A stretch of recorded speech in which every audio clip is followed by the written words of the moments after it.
Listening Dog Media. Kisses in the Dark, a podplay series from MancMade Productions and Listening Dog Media. With performances from Kyle Rowe, Pamela Mayoss, Stephen Gidwaney, Patrick Price and Ryan Clayton. Also starring Rhiannon Clements and Con O'Neill. Written by Marty Ross.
I got into some stone steps at the south side of the prom, steps going right down to the coming in of the tide.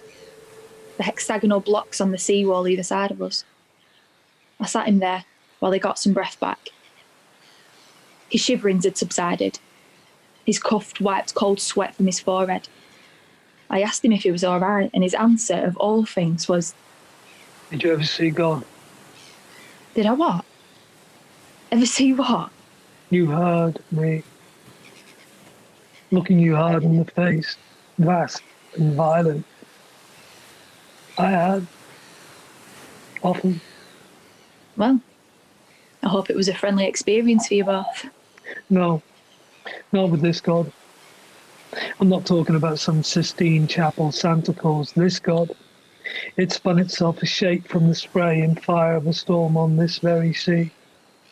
Took the moon for an eye, sang like 1,000 gulls set ablaze. It bit the land apart. Waves with its fangs sunk in me. It was a wolf, a shark, a maddened horse, and a million things between. And between them all, it was the whole of the universe. And I, and the world, and every soul upon it, maggots, fleas, ticks, clinging to it for dear life, though maggot as I was, I bit back as hard as I could. Is this something to do with the turn you took back there? Back there. Ripley's. You were looking at that horse made out of driftwood. No, I wasn't. No? No, I was looking through it. Straight through. That's the trouble. Sometimes I look at what's there and all I see is what's beyond it, inside it even. Sometimes I see... Oh, I'm sorry. I did have a turn, didn't I? You gave me a turn, certainly. Maybe we better be getting back. Back to Toledo? What if he's there? Back to our separate lives, I mean. Before the turn gets any funnier. But maybe it wasn't him. Maybe he didn't see us. Maybe. Let's have a drink first. A drink? I need one. And I'll buy you one. Let's kill a little time so we can be sure he's safely off on his night shift. You can't kill time like you'd like. Stun it, maybe, but we've still got to face up to what's coming. I can't leave him. Not without all kinds of uproar. We can survive that easily. Yeah, you can. You can just walk away. So can you. Maybe I don't want to. Well, maybe you need to. If you're ever to live another day like the way we've lived today, or last night for that matter. Maybe a day and a night was enough. And maybe I don't need you telling me what I do and don't need. We need each other. I don't see any arguing with that. I need so much more than I've ever had the nerve for. Find the nerve. If I did... Go on. Oh, you You bastard, I'd kiss the face clean off you. Fuck you here on the prom, sand in our paws, spray raining about, the whole town looking. But till I find that nerve, yeah, go on. Let's make do with the drink. Afterwards, we wandered back to the Toledo. Night now deep fallen and Tom sure to be out on shift. We wandered up to the front door and I tried to think of an excuse to unlace my hand from his, to escape up to my room and be lonely for a while. But we stepped into an utterly dark lobby. And there was something in that blackness made me clutch his hand tighter still. The fuse, I suppose, had gone again. With so much else on my mind, I was a careless landlord, I confess, where that kind of thing was concerned. I pulled my fingers free of Kate's, told her to wait while I found my way to the fuse box on the wall behind the old reception desk. I was trying to be quick about it, sensing Kate might want to steal away from me first chance she'd get. I flipped open the hatch, felt around inside. The fuse I was searching for wasn't there at all. Bastard! He came out of nowhere, slamming something into the base of my spine and sending me crumbling to the floor. Then he was above me, sending that same something which I saw now was the bottom end of a fire extinguisher, plunging towards my face. I rolled to one side, heard its metal weight thump the thinly carpeted floorboards. He raised it for a second attempt. I kicked out, connecting with his groin. I knocked him back, sent him sprawling across the foot of the stairs. I was swiftly up, darting after him. Blindly, he swung a fist. It connected with my jaw and knocked me a step or two back. Then he was hurling himself at me again. Tom! I had no idea for a moment it was him. All he was a lump of darkness, splitting itself off from the rest of the darkness, smacking into the vague smear of a figure John became as he walked away from him. It was only when the echo of his angry cry had settled in my ear I fully realised who it was and got a grasp of the depth of the shit we were in. Together we hit the floor, wrestling about at full length. Well, he was clumsy and fumbling in his violence as a hog rooting in the dirt. And it was a second or two before I'd rolled him on his back, fixing a hand around his throat, using the fingers on my other hand to force open his throat, preparing to what? The obvious thing was to suck the soul out of this impudent carcass, leave the flesh that was left sinking into the carpet as a pale stain. I've done this so swiftly to so many who hadn't insulted me a fraction as much, but then she called out, reminding me of her presence, reminding me of that other man, that so different man I'd been minutes before, and like any murderer would before his better self, I hesitated. Couldn't see in that murk who the hell had gotten on top, but I could guess. So I called out. Called out to that violent idiot I'd gone and committed my life to. Called out for him to stop battering shut every other option in my closed life. But I got it wrong, as I realised when the figure below started doing the real hitting. And as I hesitated, his stupid fist came hurtling up into my face, knocking me back. And as I fell across the carpet, he lunged after me. I was steeled to meet him halfway, but then she called out again, called for his violence to stop, and the violence in me hesitated a second time. Stop it! You'll kill him! I thought he was up for another go at me, but instead, when she cried out, he froze. And I didn't, and by God, I took advantage. I thumped his face and thumped till I had him back on the floor, and then I thumped him some more, and he lay there and took it. It was beautiful. No! Tom, no! I ran across, caught at the shoulder of that arm, driving its fist again and again and again into John's face. I held off one punch just long enough for the arm to swing at me, driving an elbow into my belly, sending me stumbling back, falling at the sound of his spitting a curse my way. What the fuck did she think she was doing?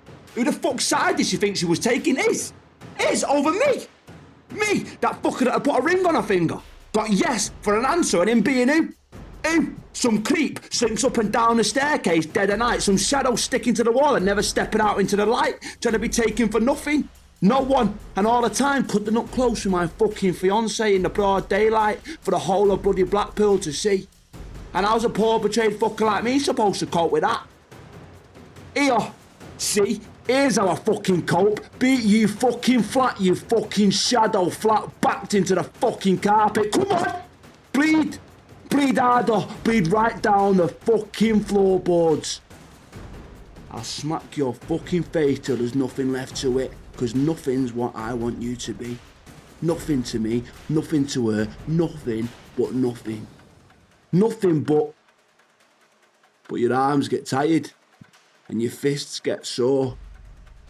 I should, of course, killed him. So easy to kill him. But there in the dark, past the blood in my eye, I could see her watching, shuddering. Could hear her screaming for him to stop, and I knew what her screams would be the moment I made him stop. So I opted instead to take, momentarily, the worst he had to give. So much less after all than I'd suffered elsewhere. To let him beat at me until that idiot fist was bloody and raw as my face. And then I curled, for effect, embryonically on my side and let him stand and crow above me.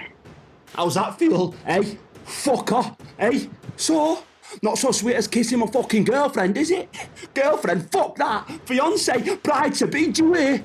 Do you hear that, you fucking greedy hands-on punts? Mine. All I've fucking got, and I've got fuck all, so I'm here to fucking fight for it. Do you hear? He is. Do you, Kate? Do you? I'm fucking talking to you. Because look at the things I got from that tramp. You were fucking cosy with him, and he was with you. So some of what he's took here was owing to you. Tell him thank you for taking it. Then tell him good night. Because you're coming the fuck upstairs with me. No. Yes, you fucking are. Come on. I tried to stumble away, but he was fast in that dark. He caught my arm, dragged me up the stairs so fast my feet barely skimmed the edges of the step. Soon we were at the door of the bedsit. He was rattling his key into the lock, pushing the door open, throwing me through, clicking on the light inside, slamming and chaining the door at his back. Picked myself off the foot of the bed, where I'd landed, tensing into the tightest corners of myself, waiting for my full share of the bloody mindedness he dealt out downstairs. But instead, he stood and stared at me. And I thought I saw a tear glinting in the corner of his eye. You think what? I'm going to hit you? Hit you like I hit him? Maybe I should. But here's how I'm going to hit you instead. I was heading out to the pleasure beach, I know. I'm stuck on a night shift there, which is why you never fucking expected I'd come by in broad daylight while you were getting cosy in the shadow of the roller coaster. But I came by all the same because, see, I wanted to chat with my boss in my time off, a chinwag about my hours. I'm concerned I was going to tell him that I'm not spending enough time with the woman I love. She works days, I work nights. We meet in the gaps in between. It's a fucking sitcom and I'm going to propose marriage, so suddenly things are serious and I want to be with her every night for the rest of my fucking life. Can you give me a shift that'll facilitate that, you grumpy old fucker? I didn't ask. Suddenly I didn't feel in the mood. He'd probably have said no anyway, because that's the kind of unromantic prick he is. Think security works for real men and real men don't let tenderness about the tart back home get between them and the job. And now I'm late for my shift, my usual bloody shift, and the worst thing I can think of to hit you with, just at this moment, is telling you I love you so that these fucking knuckles hurt. And that's sore as fuck, frankly. Maybe out in the night, the cold bloody night, the sting of it all, it'll cool a little.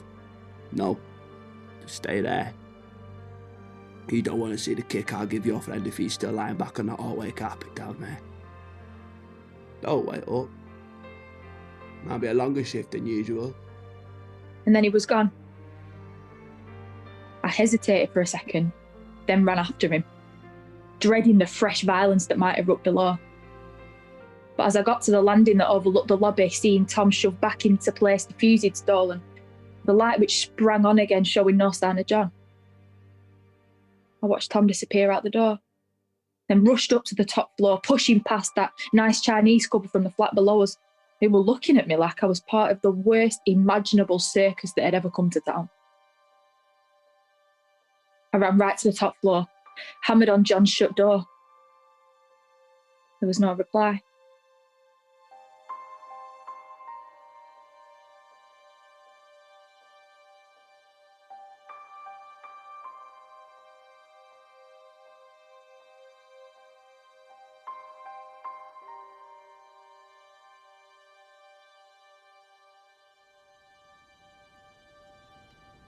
Fast walk along the front to the pleasure beach, thinking up half-hearted excuses for being late. So dark it was now, the sea and the sky black as a hole in the world and a cold wind blowing through. I hurried to the staff entrance to buzz my way through. A bundle of rubbish in the corner leapt up. Don't step on me, jump on me, sleep on me, come on me, but bleed me, bury me.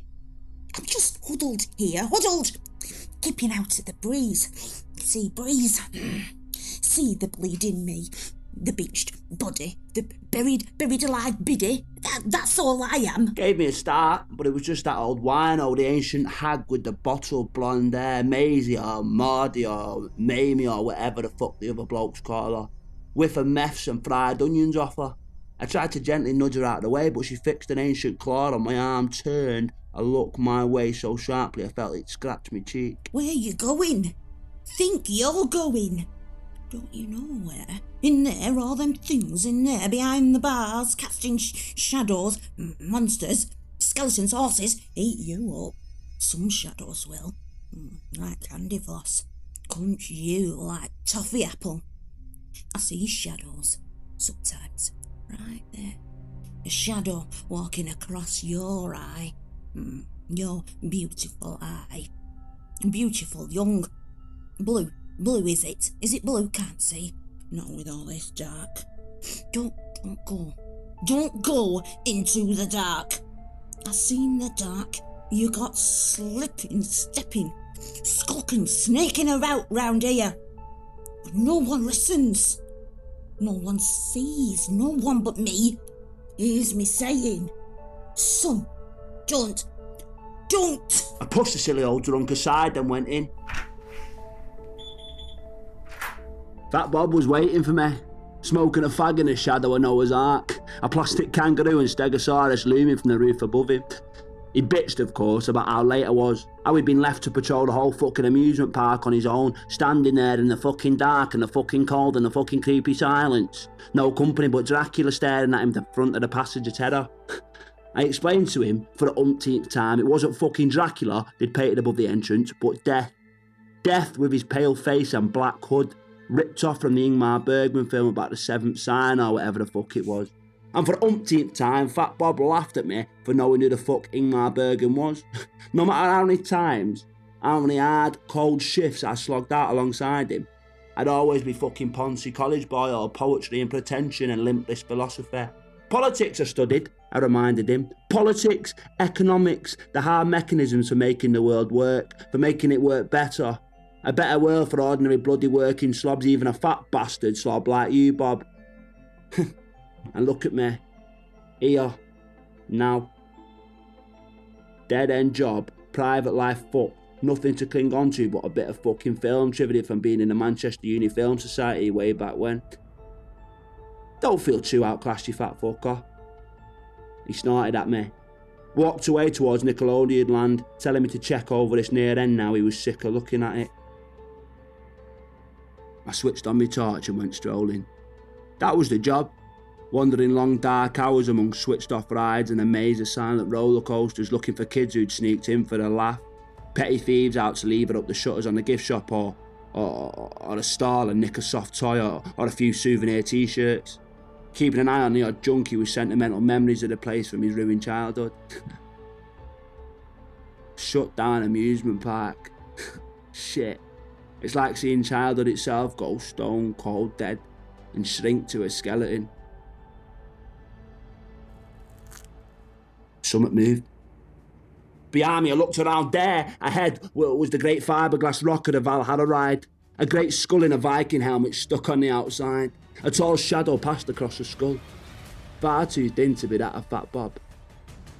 Who's there? I shone the torch that way, past fake eagles and more fake skulls stuck on poles. I saw nothing, but I thought I heard a swift scrape of running steps. I hesitated before I started to run myself.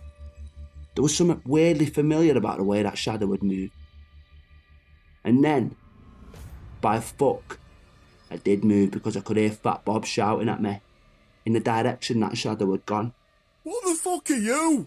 And as I ran, I heard the fat bastard shouted commands turn to something more like screams and splutters, chokings, followed by an almighty crash. I turned the corner by the ghost train, and I found I'd run straight into silence. Fuck all moving but a cold breeze. That great skull and ribcage sticking out of the broken tower at the ghost train stop, grinning its own silent laughter. I called out, "What the fuck was Bob playing at? Some kind of fucking joke?" So I wasn't in the mood. "Bob!" No reply. I saw that on the wall beneath the giant skeleton where it's made to look like there was a fake plaster falling away from fake brickwork. There was suddenly at ground level a genuine fucking hole smashing through the painted surface. A ragged hole that looked roughly the height and width of... Jesus, it was almost the shape of the fat bastard himself. "Bob!" I peered into the hollow darkness on the other side. Nothing there that I could see. "Bob?" That came from somewhere else. Somewhere deeper into the ghost train I stepped on, under the great plastic vampire bat suspended above the entrance, under the shadow of the hydraulic troll, on the pillar to my right, climbing carefully over the locked railings, facing the two curves of track that rose and descended from the upper level of the ride. I saw there had been another smash to fake brickwork at the rear. Help! Help! "Bob?" The voice came from above, at the top of the rising track to my left. The doorway into which the track disappeared gaped, wide and dark. Thought about pulling out my walkie-talkie, radioing it through to Taddock in the office, but then I thought of how Bob had been ripping the piss out of me just 10 minutes before about death and Ingmar fucking Bergman. "Is this a fucking joke, you great old beast bastard? You've got to damage the fucking decor down here and it ain't coming out of my fucking wages. Do you hear me? Bob!" No reply. Well, I was getting fucking irked, I confess. I started stomping best I could up that track. It was a bit slippery with the grease on it. Or I thought it was grease till near the top I slipped outright, thumping my hands and knees. And as I pulled myself upright again, I clicked on my torch, getting ready for going through that dark gap just ahead. In the glare of the torch beam, I could see how red that greasy mess was where it had smeared my white hand. "Bob!" I made my way into the dark tunnel beyond, shining the torch beam around a few fake cobwebs and skeletons and demons. "Bob?" Fuck! The great plastic werewolf hunched inside its rocky alcove, full moon painted on the wall behind. Always was the most impressive of the cheap scares in there. Seen in the torchlight, its lurking movement switched off. No coloured flashing lights on it. It was somehow, I don't know, weirder, more alive than it was up and running. Like it was a whole other kind of werewolf now the family audience weren't trundling by. Now it and the other monsters had the place to themselves. Except now I was in there with them too. "Bob? Is that you?" "Very fucking funny, ha ha. Where the fuck are you?" I turned from the werewolf, shot my way around into the next corridor with its beams like the beams in a mine shaft. "Bob? See his face? Bob?" I shone the torch, scary like, right up into my own face. It's the face of a fucking impatient with this kind of messing around. I saw a fucking foreign film you didn't see. I went to a fucking university for 2 seconds flat. I had a fucking dream once of making the world better, even for fat bastards like you. So that makes me, I know, a fine fit for the taking the piss out of, but friend, tonight is not the night for... I stopped. Something was coming towards me. I shone the torch along the tunnel. Fuck's sake! Bob? There he was, lurching towards me, naked to the waist. Great globs of blubber overhanging his belt, flesh white as lard in the torchlight, his face bloated and blank behind smashed glasses half hanging on. The face itself torn into a flap from the right side of his mouth, right up under an eye swollen shut. Blood sputtering out of a mouth with half its teeth broken. More blood streaking down both his shoulders. As he stumbled close, he reached for me with two hands full of broken fingers. The stink of him pushed me back. Not his usual stink of oniony sweat and knock-off tobacco. A stench more like the stench of, well, like a rat rotting in a blocked toilet. He lunged for me again. I darted aside. He slipped on the rail of the track, dropped flat on his back. And as he lay there, sweet Jesus, all that flesh in him started to blister, to bubble, to begin melting off the bones beneath. Ribs and chest bones and skull bones started showing through, like dead wood rising in a drained swamp. The loops of his guts came bulging through that oily soup, pulsing and heaving, purple, red, and beginning to melt themselves, popping with acids. And the smell, it was the smell of every last drop of life in him. Every fucking cell dying one by one. Saw one of the poor bastard's blind eyes was turned my way. It bulged and then broke like a bubble, just as the bones themselves became a bubbling froth, a rabies froth dissolving away. And then that voice came echoing towards me along the tunnel. It's sad, isn't it? The inevitable decay of flesh. That frame fatuous enough to take itself from the semblance of God. How swift it sinks to a stain in the dirt. Yours will follow swiftly enough. Only I stand firm. I shone the torch wildly all around, not sure where that voice was coming from. But all the light caught was that what had been Bob was now just a slimy gleaming on the track at my feet. That's a mirror you're looking in. I looked round, swung the torch, a face coming at me, but a plastic face of one of them monsters on the walls, but this face, bruised and bloodied, was real. Oh! I was smacked in the face, dumped in the gut, grabbed, and I was dragged off my feet, slammed into the wall, dragged back along the tunnel faster than I could get me fucking ringing head around it, and then I was being thrown clean into the air. Ah! I dumped against something hard and brittle, all rough curves. I slumped to the foot of it, looking up. I saw it was the werewolf. I heard him steps coming my way, and fucking fast. I looked ahead to see the bastard coming at me. I dropped the torch, but I knew from the shape of the figure, dark against the glass, and from my memory of that face in the torchlight, the fucker that it was. You supposed what? When you attacked me back there in front of her, I fell and I took it and failed to fight back because, what?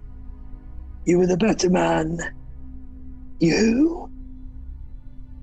Didn't you guess it was a matter of simple elegance on my part?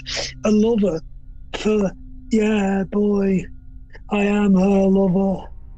Loving her wilder, warmer these last 24 hours than you have in long, dull months or years. A lover that is, like myself, is not so vulgar as to brawl like a thug before his beloved. What I am about to do to you is no sight to sicken her with. So better we sort this out discreetly between us now. We've only got the shadows to see us. Keep away from me, you bloody... But already he had hold of me again, dragging me upright, hauling me away toward... Shit! It was the fucking balcony. That balcony opened onto the outside, looking down onto the stone walkway between the buildings, and he was dragging me right away to the rail. Get off me, you fucker! I'd made some comments about you falling from grace, but what grace was there ever in you? He threw me over. I dropped through the air, crashing into the bush growing just below, then dropping to the tight little corner of ground below. Going over, sore on my ankle before falling at full length at the foot of the bush. I heard the walkie-talkie at my waist break apart as I landed on my hip, plastic splinters driven into my skin. But then I was scrambling up, dragging that ankle, moving away fast as I could, sensing more than seeing him leap down from the balcony at my back, hearing him loud and clear as he came after me, the arrogant prick sounding like he was. Fuck him! Like he was strolling. I didn't know who the fuck he was, who he was really, or what the fuck he thought he was up to, but I knew I wasn't for taking any more of his shit if I could get out of it. I reached the cafe area just ahead, grabbed the metal chair, swung around to throw it at him. Bastard! But he was gone. No sign. I looked this way, that way.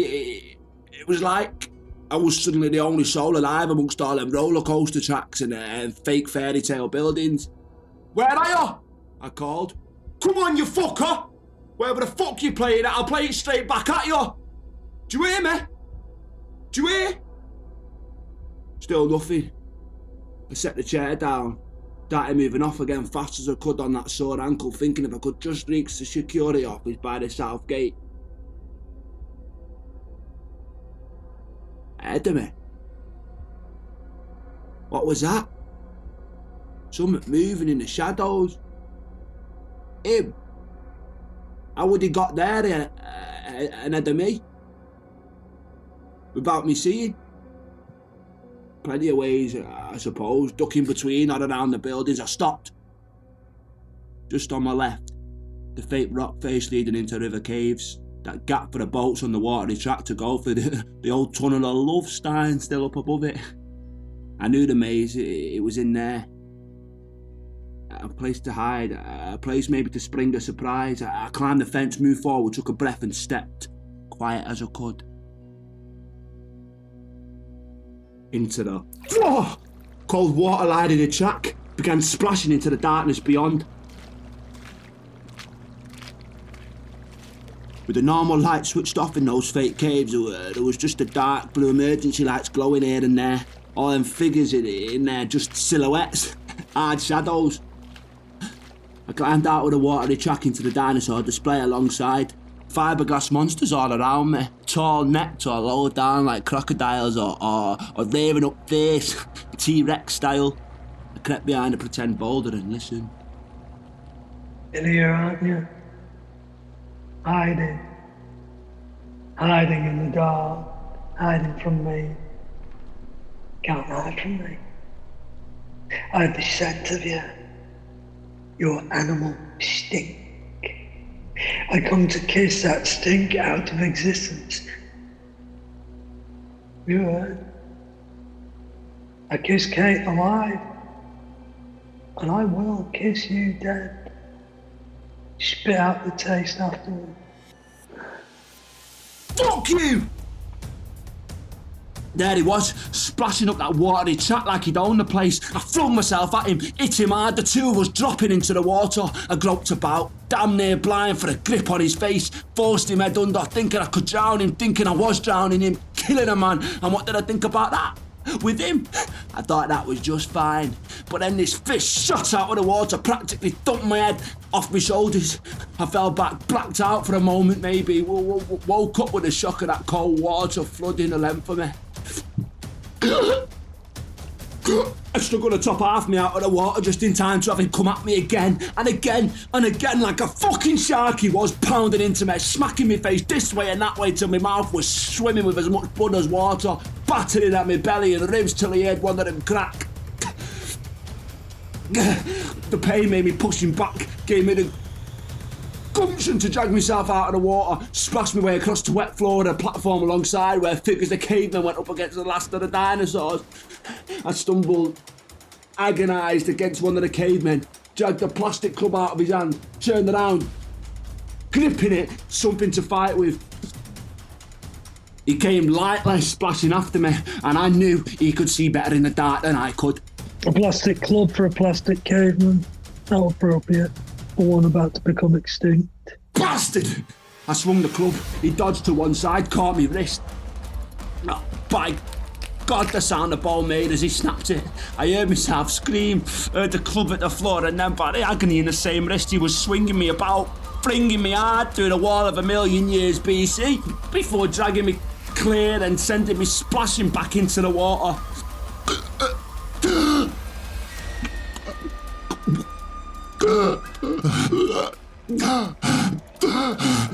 Oh, did that hurt, boy? You don't know. You'll never know hurt like I've known. That display I allowed you earlier before Kate, I could have taken that 1,000 times and it wouldn't have bruised me like I've been made to suffer before. I've had armies of brutes like you wolf packing upon me, and look, I took it all and still stand tall, and all who fought me, well, they're nothing now. They're nothing. I'll make you. Let me show you my real pain, the depth of it, and then you'll understand. No! I was up and splashing on and on along the watery track for all the pain it caused me, on deeper into the dark, dinosaurs giving way to imitations of the ocean bed, sharks and all. And I could hear him splashing after me, and I knew I had to keep fighting on, because that and my back was something I'd pounced on in the first place, thinking it was nothing, and now I knew it was something hard and real, as the back way into hell itself. So yeah, I ran.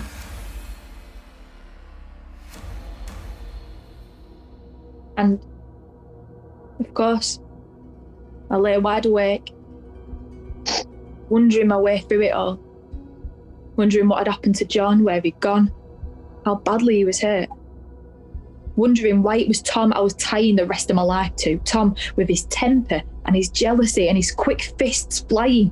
Tom who split my lip just the day or two before, and now, tonight, he'd done what?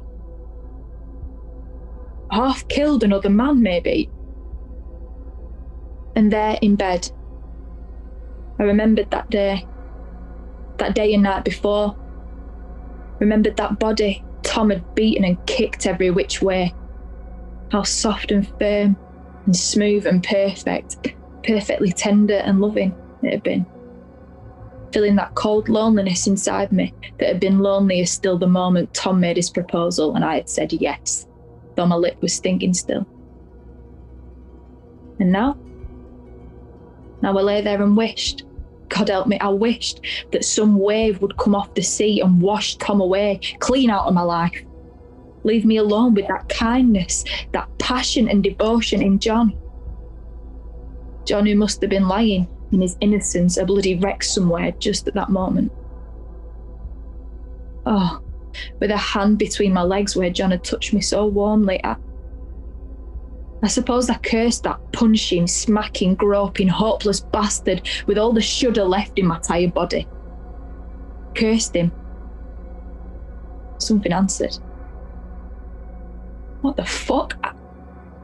Something flapped against the window, pale in the dark. A gull? For half a second I saw it from the bed. It looked larger than that. Large as... oh dear God.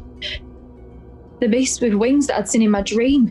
That horse-like, bird-like, pantherish, lover-like thing I'd clutched in the surf. And then it was gone. As if it was ever there at all. And I curled deeper under the duvet, helpless to stop the thoughts wilder by far than the flapping thing clattering through my skull.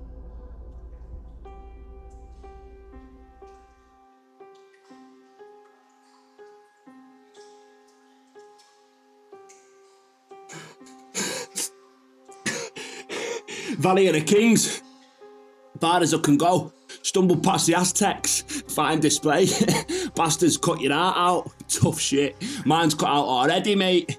Been on the prom. That's where she stuffed it, Kate. On down the tunnel. So many of these fucking river caves to splash through. If I could just reach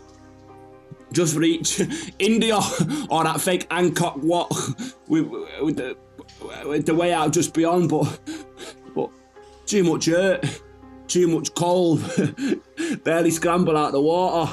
Up here, Line of the great towering plastic pharaohs all having a fucking sit down. Mind if I fall at your feet? You posh fucking bastards. Free the fucking slaves, you fucking... What's the point? Wasted breath. Wasted. Here we go. Curse of the mummy's tomb comes after you on account you read hieroglyphies wrong. Splash, splash, splash. Death is it. All wrapped up tight for delivery. My address on the wrapper. Fuck that. Fuck you. I love her. Do you hear? I've been a bad bastard to her and every other fucking thing in my life. But that's what it came out of. My every fucking mistake. Dreams I had. Dreams. Fuck. But I'm sore with them still, Kate. What's that? That ain't right. Scared of the dark. Can't deny.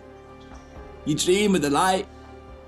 Reach for the light and down comes the fucking lid. Come on then! Come on! I've got life in me yet! Come here, I'll spit in your face!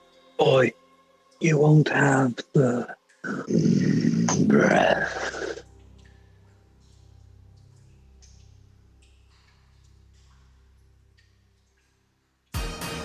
You've been listening to Kisses in the Dark, a podplay series from MancMade Productions and Listening Dog Media. With performances from Rowe, Pamela Mayoss, Stephen Gidwaney, Patrick Price and Rhiannon Clayton. Also starring Rhiannon Clements and Con O'Neill. Written by Marty Ross.